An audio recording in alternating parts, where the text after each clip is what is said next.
Muchas gracias, licenciado Madrid, por la presentación. Gracias a los colegas que me antecedieron aquí en el podio. Quiero también aprovechar para agradecerle al magistrado Zamorano y a la junta directiva de, de- de quien se cargó de organizar tan magno evento. De verdad que me llena mucho de satisfacción poder ver cómo cada día nuestros colegas, buscan siempre la capacitación constante, que debe ser uno de los pilares dentro de nuestra profesión. Siguiendo un poco las presentaciones de nuestros colegas, el licenciado Enríquez, el licenciado Figueroa, estoy seguro que la mía no va a ser tan apelable como la de ellos. Estoy seguro que ustedes no se van a sentir tan identificados conmigo como se sintieron identificados con ellos, ya que a mí, por mi expertise, me toca defender un poquito más el otro lado. El día de hoy voy a tener la oportunidad de hablarles sobre la responsabilidad. Perdón, el pointer se me...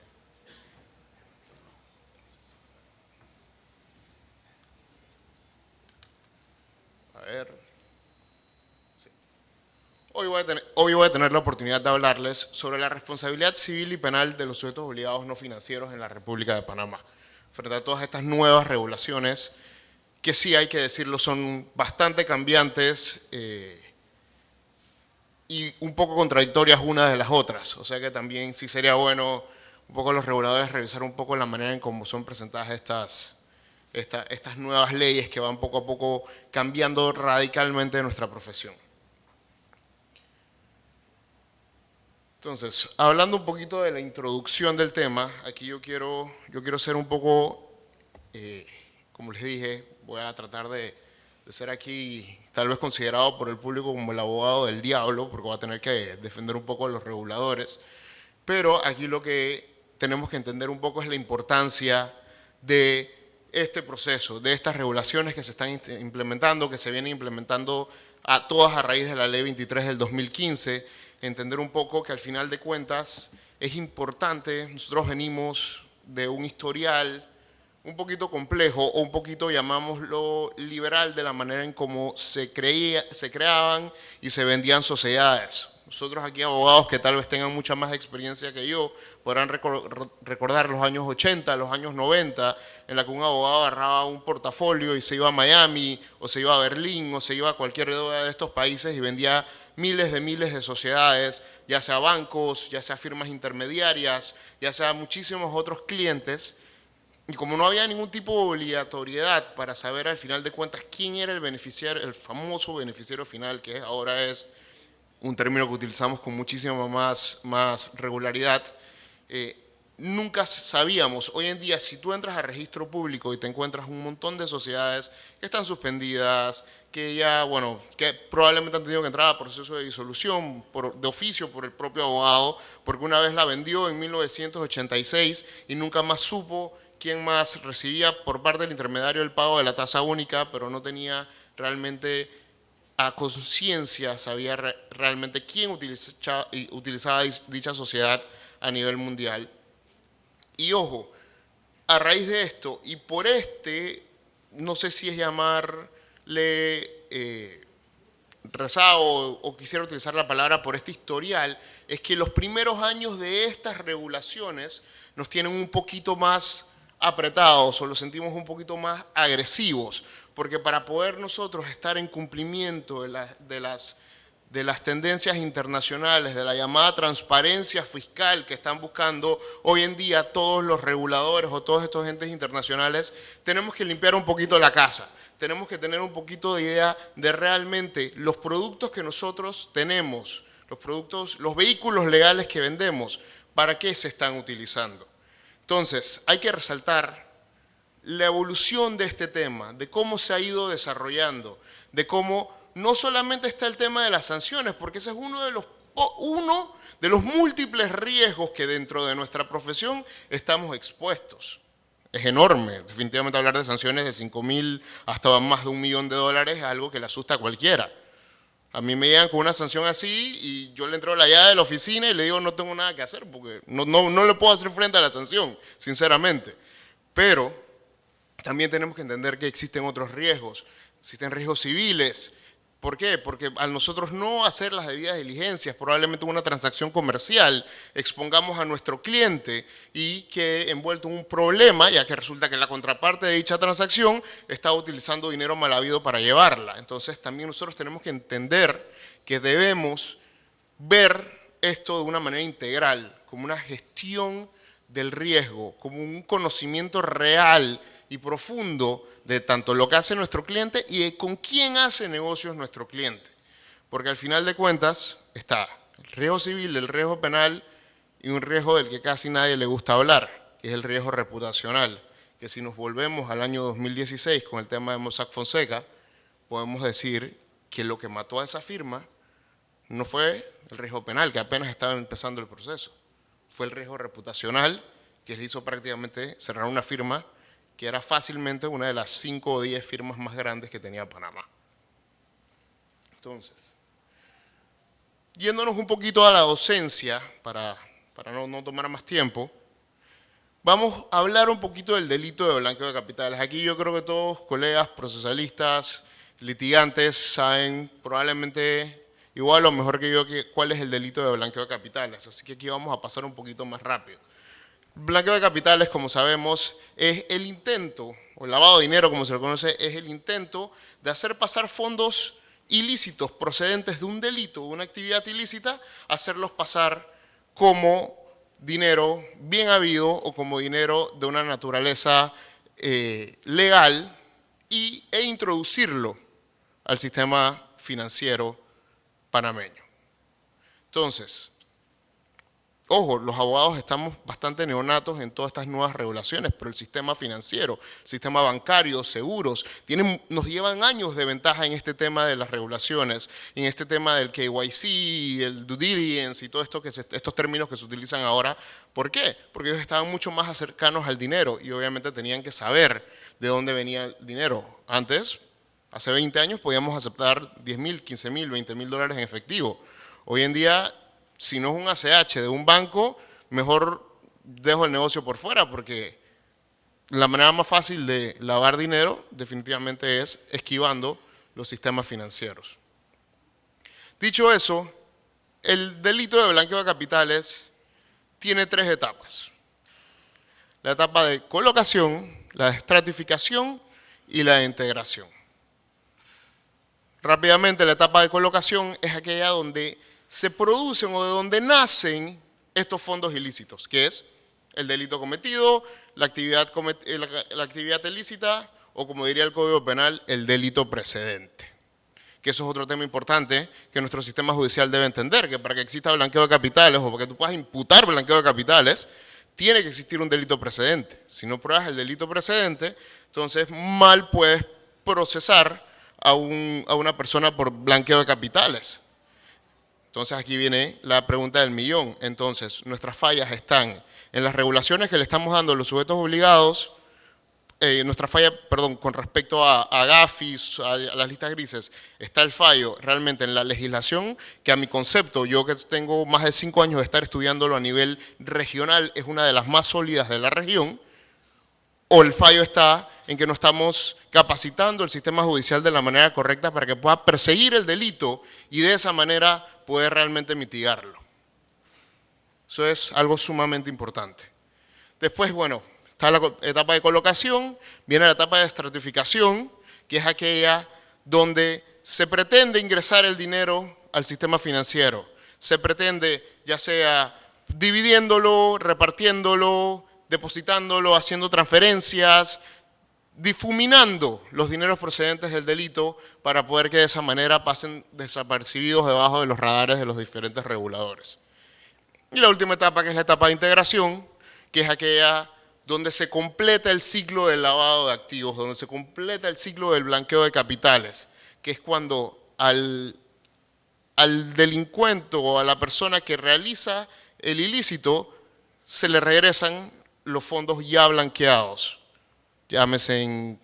plazos fijos, cuentas de banco, documentos negociables, acciones, bonos, inmuebles, relojes de lujo, piezas de arte, cualquier cosa o cualquier bien que pueda ser considerado con un valor monetario importante. Y aquí llamo el delincuente, porque lo que nosotros entendemos es que tenemos el concepto de llamarle lavador al delincuente, pero cualquier persona que apoye a esta al actor principal del ilícito, que es ahí donde entramos nosotros, a poder completar este ciclo de blanqueo, es considerado por los reguladores y por la ley como un lavador de activos, ya que fue el vehículo utilizado para poder completar este delito, y de esa manera, y para eso es que hoy están las regulaciones que tenemos para poder protegernos a nosotros y defendernos las espaldas, para no ser utilizados como un vehículo para el blanqueo de capitales, proliferación de armas de destrucción masiva y todo lo demás. Esto, bueno, todos los conocemos, los delitos precedentes del artículo 245 del Código Penal. Creo que aquí podemos continuar. ¿Qué es un sujeto obligado no financiero? Creo que todos los que estamos en esta sala somos sujetos obligados no financieros al ser abogados, o seremos los que son estudiantes, serán los que son estudiantes. Es importante resaltar aquí que el hecho de que seamos abogados, y lo dirá más adelante la Superintendencia de Sujetos No Financieros, no están obligados, solo por el hecho de la profesión, a cumplir con los requerimientos de la Ley 23. Tanto la Ley 23 como el Acuerdo JD 02-2022 especifican las 11 actividades que están sujetas a la regulación de la Superintendencia de Sujetos No Financieros. Que es cierto que para cuidarnos de nuestras espaldas y para cuidarnos del riesgo reputacional que conlleva o el riesgo inherente al que estamos expuestos por la profesión, debemos saber por lo menos con quién estamos haciendo un negocio o a quién estamos atendiendo. Pero para poder cumplir realmente con todas las regulaciones de las cuales mis colegas aquí anteriormente mencionaron y no hablaron tan bonito como estoy hablando yo, solamente son 11 actividades y son en todas aquellas en las que nosotros actuamos en nombre de ese cliente. Eso es importante saberlo, es importante resaltarlo, porque es algo que, con el respeto a la superintendencia, creo que no ha logrado exponerle del todo al gremio y entender que no por el hecho de ser abogados estamos obligados a pedirle registros contables, debida diligencia, registros bancarios, ni ese tipo de cosas a todos los clientes que pasen por nuestro despacho. No, existen actividades específicas en las cuales hay que hacer este tipo de cosas. Que bueno, conocemos a todos los sujetos obligados no financieros y las obligaciones que tienen estos sujetos obligados. Que aquí viene, dentro de las 11 actividades que nosotros tenemos y que dice el acuerdo JD02, estas son, a mi concepto, las 6 obligaciones principales que tenemos al momento de dar el servicio de directores nominales, de agentes residentes o de participar en nombre de un cliente en alguna actividad comercial. Yo resumo esas 11 actividades de esa manera, o si damos algún tipo de servicio fiduciario. Y tenemos que evaluar el riesgo del cliente, tenemos que saber qué riesgo nos representa el cliente, tenemos que poderlo analizar, tenemos que poder medirlo científicamente para saber realmente si este cliente representa o no un riesgo, llámese penal, llámese civil o llámese reputacional a la firma o al profesional del derecho. Debemos implementar los procesos de medición de este riesgo. Nosotros debemos tener que de mitigación de los riesgos para poder tener un sistema integral que nos permita medir cada cliente nuevo y el comportamiento que tienen nuestros clientes actuales para poder evitar que seamos utilizados como un vehículo para blanqueo de capitales o cualquiera de los delitos previamente dichos. Tenemos que tener un sistema de implementar un sistema de debida diligencia que nos permita poder conocer a fondo qué hace nuestro cliente, para qué está utilizando los vehículos legales que nosotros le estamos proveyendo. Debemos también tener un seguimiento continuo del negocio del cliente e inclusive tenemos que capacitarnos constantemente en el tema, que es algo muy importante para poder entenderlo, no solamente como un tema regulatorio, sino como un tema integral de gestión de riesgos que lastimosamente está intrínseco y es inherente a la actividad, a los tipos de servicios que nosotros damos. Entonces, entrando ya un poquito más a las responsabilidades o al tema principal, las responsabilidades de los sujetos obligados no financieros. Como les dije, el acuerdo JD02, que debe ser de estricta lectura para todos los profesionales del derecho, es aquel que establece las 11 actividades sujetas a la supervisión de los reguladores. las voy a leer rápidamente y es importante recalcar que todas estas es siempre y cuando nosotros actuemos en nombre del cliente. ¿A qué me refiero con actuar en nombre del cliente? Cuando nosotros firmemos en representación del cliente, cuando nosotros demos el servicio de directores nominales, que es un servicio que tiene un riesgo altísimo, ya que un director nominal, tal cual lo dice la ley de sociedades anónimas, tiene una responsabilidad fiduciaria con el comportamiento que tenga la sociedad de la cual es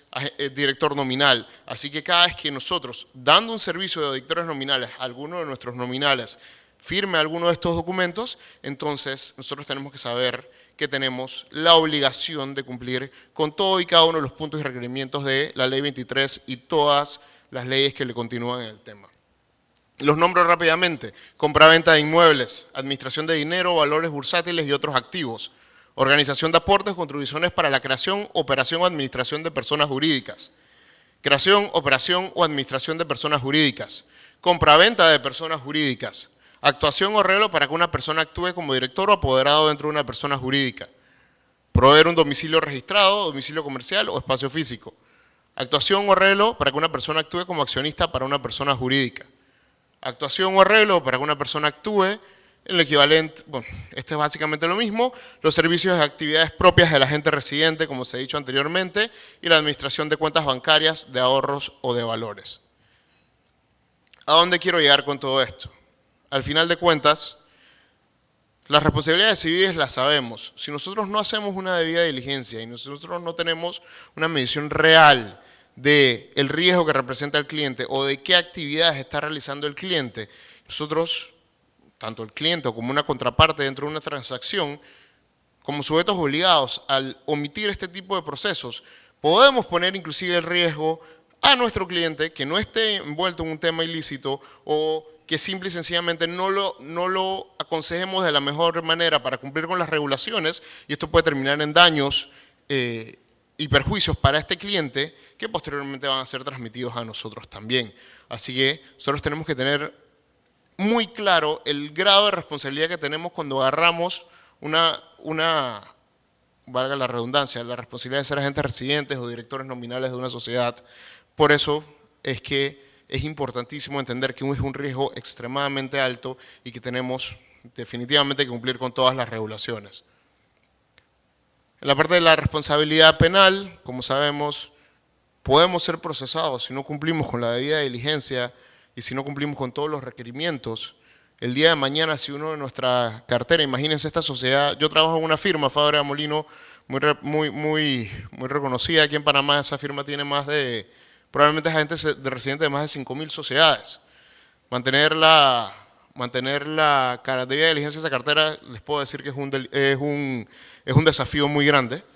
y realmente